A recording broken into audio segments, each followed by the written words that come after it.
Let us see. What is this cupboard hiding?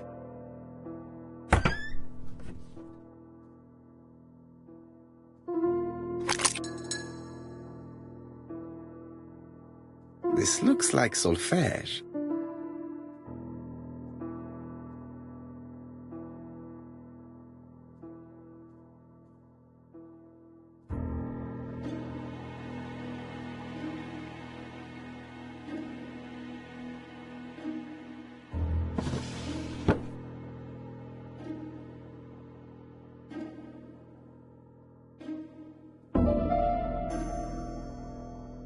It looks like something goes in here.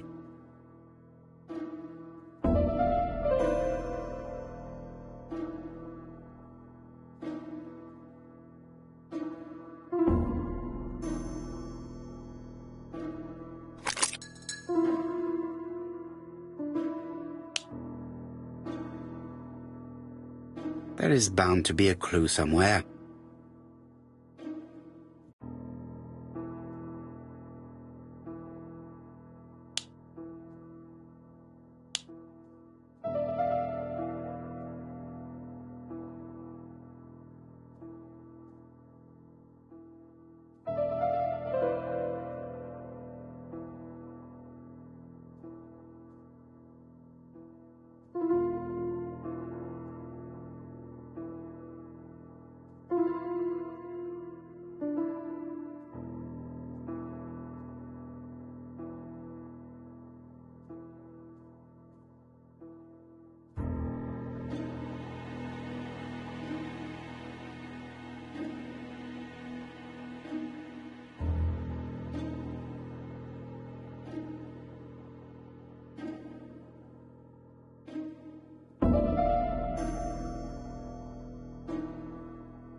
There is bound to be a clue somewhere.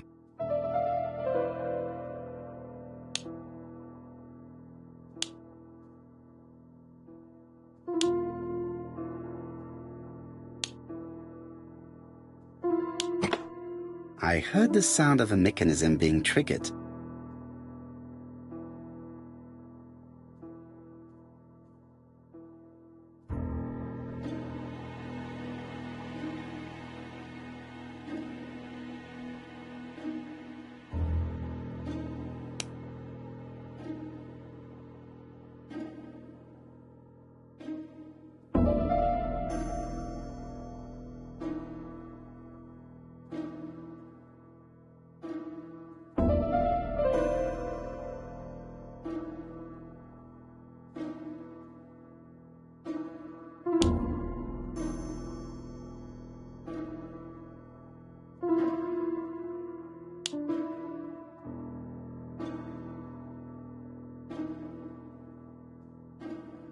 I just have to put the record on the gramophone and start it.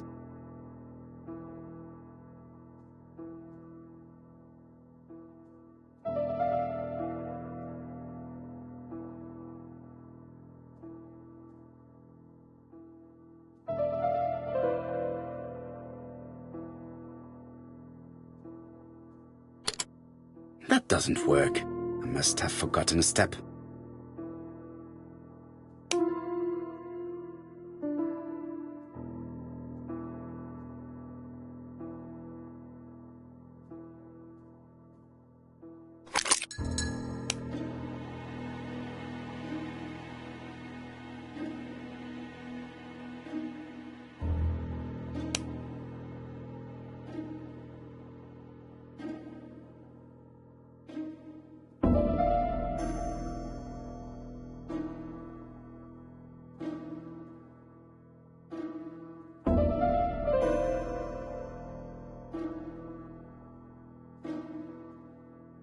It looks like something goes in here.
Let us see.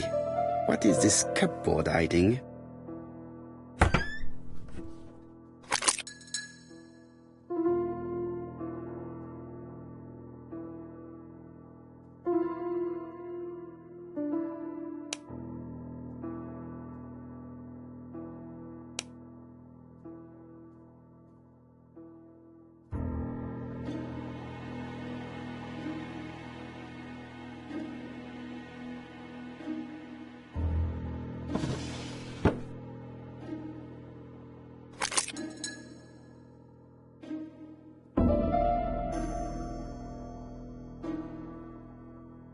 It looks like something goes in here.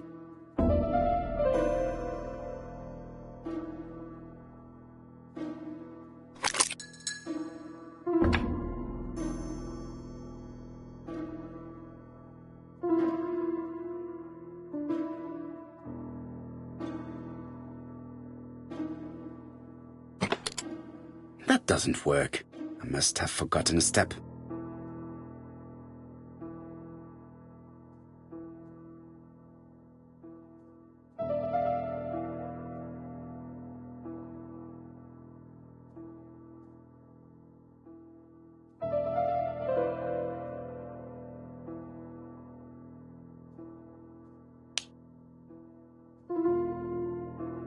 There is bound to be a clue somewhere.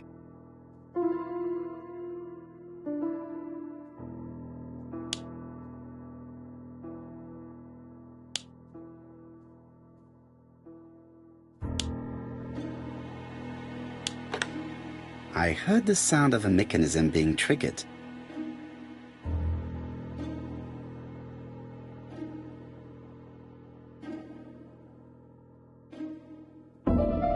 I cannot open it. It looks like the mechanism is blocking it.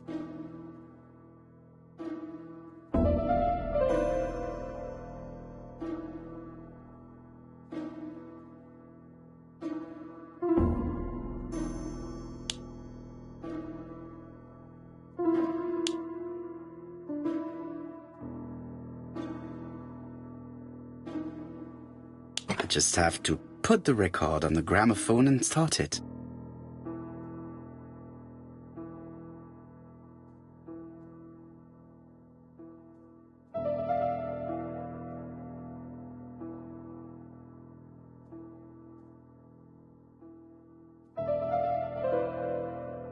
That doesn't work. I must have forgotten a step. That doesn't work. I must have forgotten a step.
We're in the middle of recording.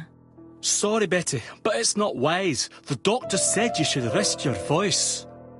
You're such a killjoy sometimes.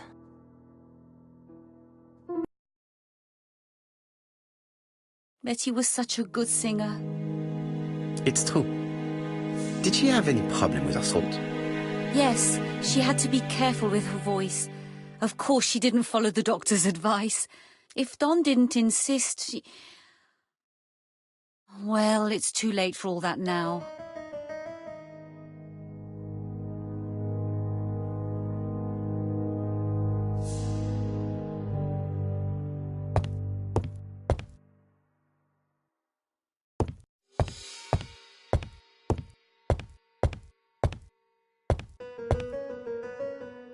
It looks like this woman is single, but she has feelings for someone.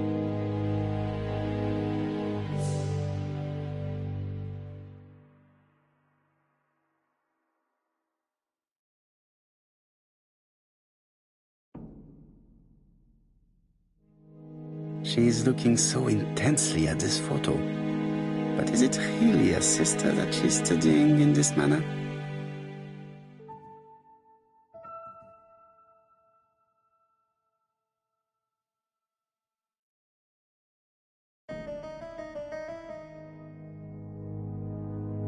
They made the perfect couple, am I correct? Yes, in a way. She was pretty and he... Well? He's a bright man, with a promising career ahead of him. He would have made Betty a good husband. He was always attentive and generous. Oh, a true gentleman. I hear a note of envy in your voice. You must have heard wrong.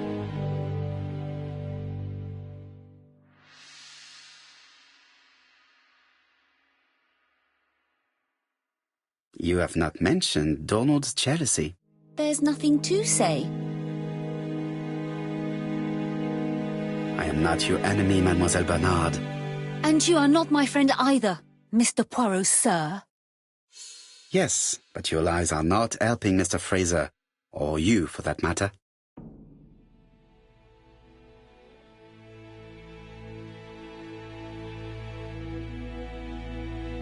I know that Fraser was jealous, but I wonder why you feel the need to protect him.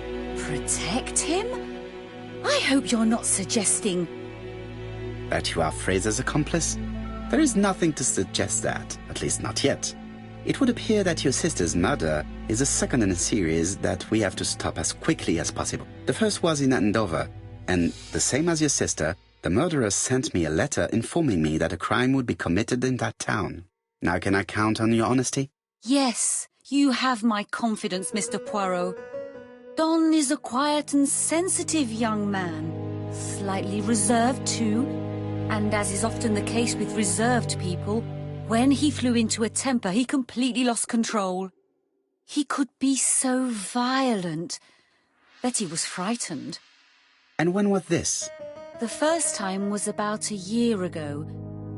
But they rowed more recently. Donald found out that Betty had lied to him. She said she was going out with a girlfriend, but she went out for dinner with a married man. It was an awful scene. She told him that until they were married, she was free to go with whoever she pleased. Donald turned quite pale and started shaking and kept saying one day... Well? He'd commit murder.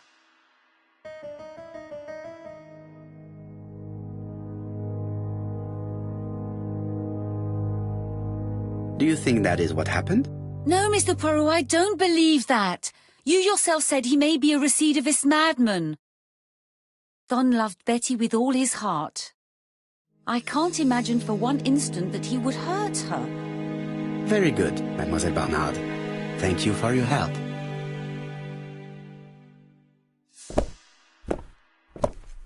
Fraser is at the Ginger Cat. The police haven't spoken to him, but they want to. Très bien, Hastings. Let's see him now. Au revoir, mademoiselle. My deepest condolences to your parents. Of course, Mr. Poirot. And don't be too hard on Don. He's more fragile than he looks. If you say so. Let us now try and get our brain cells to work.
Let us now try and get our brain cells to work.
You've seen Fraser, Hastings.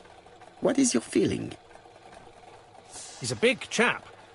Fragile isn't exactly the word that springs to mind. I talked to his landlady before seeing him. She went to bed at 11. Fraser wasn't home yet. Bien. Megan Barnard said he is a reserved character but with a nasty temper. We will see if this is the case.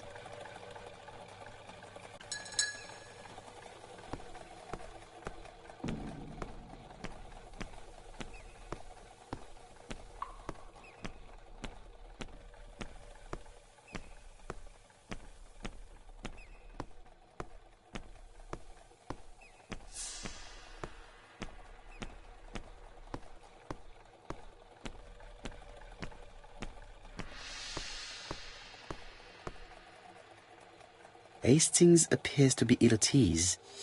He appeared to be relatively indifferent to Mrs. Asher's murder, but a young woman's murder seems to be troubling him greatly.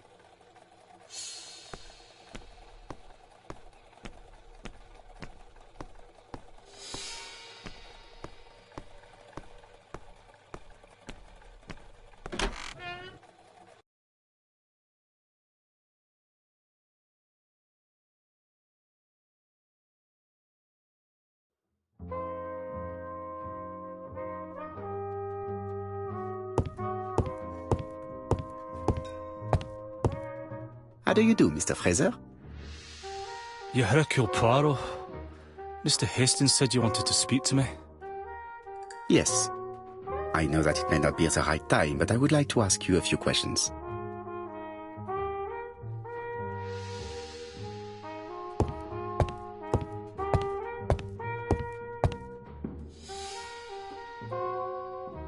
This man looks suspicious.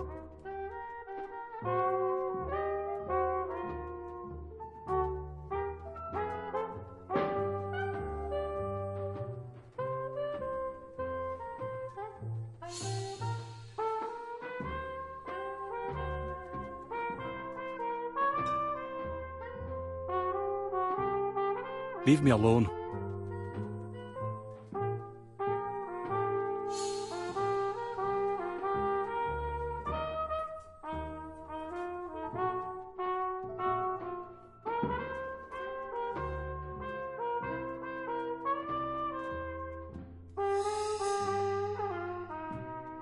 Donald Fraser is in a terrible state, as if he hadn't slept all night. And he's drinking White Horse. Leave me alone.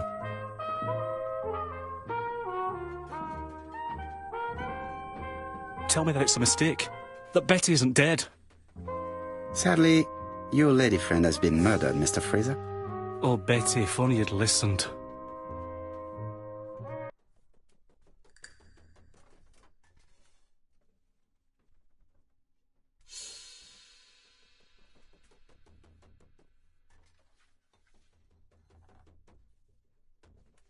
If she had listened to you, she would still be alive. Should I take that to be a confession? With that sort of thinking, you must send a lot of innocent men to prison. Under different circumstances, I might even find you amusing, sir. It's no time for amusement, Mr. Fraser.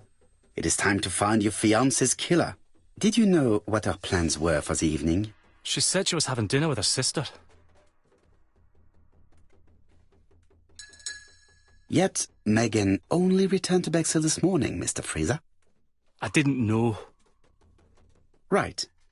May I ask you what you were doing yesterday evening? I spent the evening working. Your colleagues can confirm this?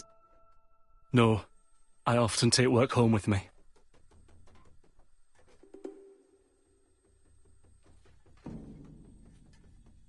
Therefore, you have no alibi, Mr. Fraser. That's right. But that doesn't make me a murderer, Mr. Poirot. I would like you to leave now, please.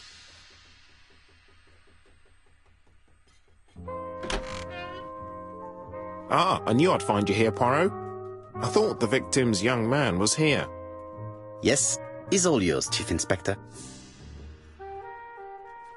Let us now try and get our brain cells to work.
Hastings is bound to tell me what he thinks about Fraser later on. Now is not the right time.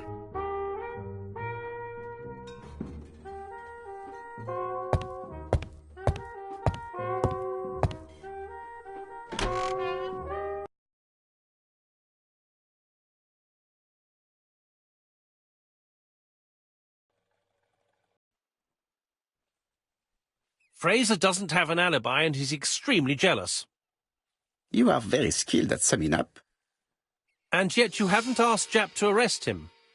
It is too soon. But I agree, without the letters announcing the crimes, Fraser would already be behind bars. Bon, I think we have enough elements. Let's reconstruct the events at the scene of the crime. I can't imagine how the murderer wasn't seen, though. Surely she must have struggled. Let us try and imagine the scene.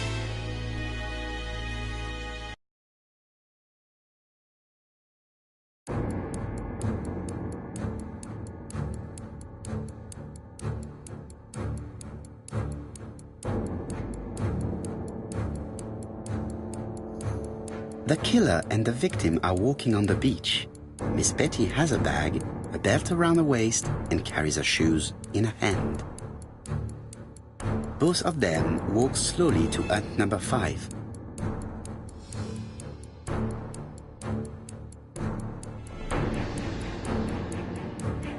Both of them walk slowly to hut number 6.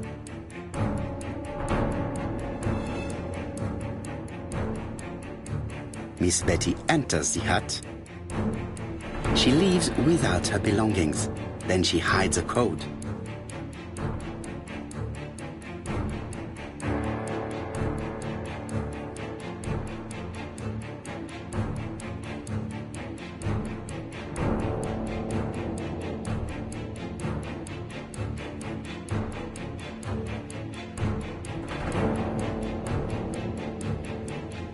They keep walking.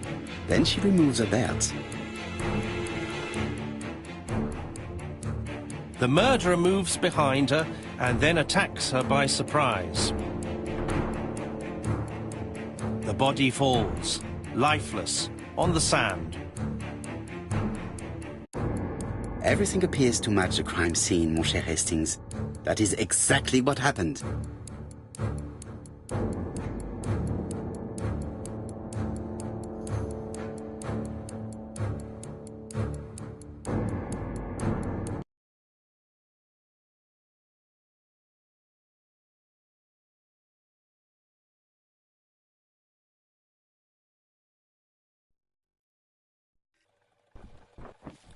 Without the ABC, we might have suspected Mr. Asher and Mr. Fraser.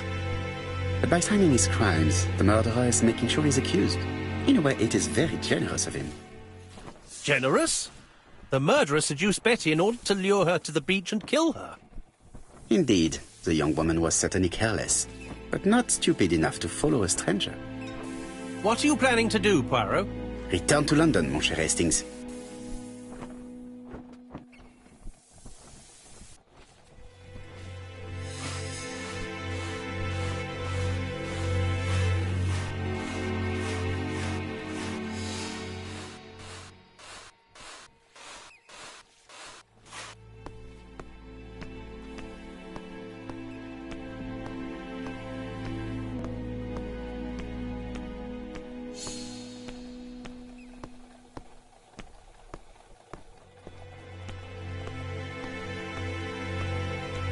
Right, back to London. There is nothing more for us to do here. I'm coming, Poirot. According to the guide, the next train departs shortly.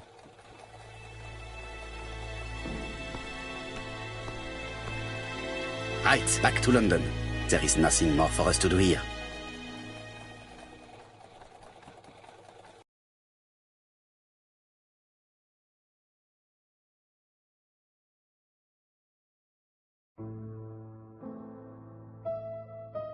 Jap has decided to reveal details to the press. The alphabet murder is now famous. It is not a bad idea. The more people who know, the greater our chances of finding out something of interest. Poirot, I have a bad feeling.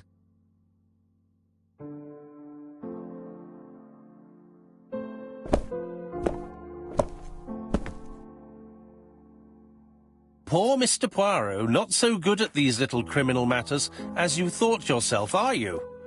Rather past your prime, perhaps. Let us see if you can do any better this time. This time, it's an easy one. Churston on the 30th. Do try and do something about it. It's a bit dull having it all my own way, you know. Good hunting. Ever yours, ABC.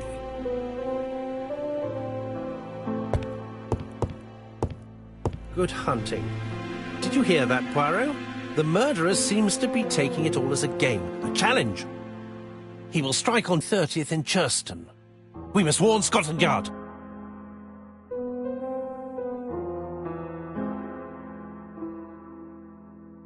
By the way, Hastings, what day is it? Well, looking at the calendar, it's the 30th.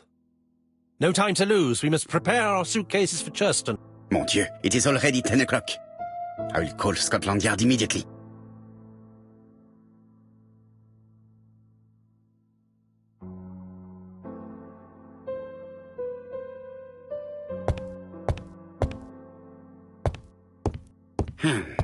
In his haste, Hastings tore the envelope.